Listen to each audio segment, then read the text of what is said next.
আজ আমরা গাজরের হালুয়া বানাতে চলেছি। প্রথমে ফ্রাই প্যানটা গরম হয়ে গেলে তাতে আমরা ঘি দিয়ে দেব। ঘিটা দেওয়ার পর আমরা ড্রাই ফ্রুটসগুলো অ্যাড করব। আমি ড্রাই ফ্রুটসগুলোকে কেটে রেখেছি। আপনারা চাইলে ড্রাই ফ্রুটসগুলোকে কেটেও দিতে পারেন, আবার গোটা গোটাও দিতে পারেন। এখানে ড্রাই ফ্রুটসটা ভাজা ভাজা হয়ে গেছে।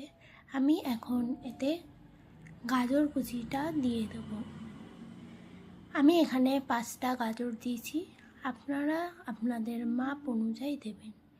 নাড়িয়ে চাড়িয়ে এবার আমি ঢাকাটা বন্ধ করে দিলাম। তারপরে কিছুক্ষণ পরে খুলে দিলাম। তারপর গাজরের মধ্যে আমরা পরিমাণ মতন দুধ দিলাম।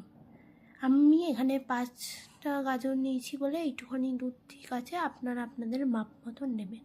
এবার ঢাকাটাকে বন্ধ করে দিলাম। দিয়ে দুধটা ফুটে এলে ঢাকাটাকে খুলে আবার হালুয়াটাকে সুন্দর করে নাড়িয়ে নিচ্ছি। একটু গন্ধ হওয়ার জন্য আমি এখানে থেতো করা এলাচের টুকরোগুলো দিয়ে দিচ্ছি। গন্ধটা সুন্দর আসার জন্য আমি ঢাকনাটাকে বন্ধ করেছি কিছুক্ষণের জন্য, দিয়ে সাথে সাথে খুলে নিয়েছি। দিয়ে আবার গাজরটাকে সুন্দর করে নাড়াচাড়া করে তাতে আমুল দুধ দিয়ে দিচ্ছি।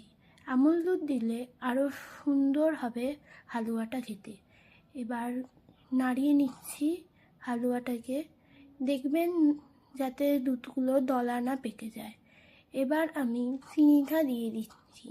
চিনির ক্ষেত্রেও একই, দেখবেন যে চিনিটা যাতে দলা না পেকে যায় সেইভাবে সুন্দর করে নাড়াবেন, আর যাতে নিচে না লেগে যায় সেরকমভাবেই নাড়াবেন। এবার চিনিটা দেওয়ার পরে হালকা একটু জল ছেড়ে আসবে, এরকমভাবে নাড়াতে চাড়াতে দেখবেন যে হালুয়াটা যখন একটু ঘন ভাব চলে এসছে তখন রেডি। তার উপর একটু হালকা ড্রাই ফ্রুটস দিয়ে দিলে রেডি হয়ে গেল আমাদের হালুয়া।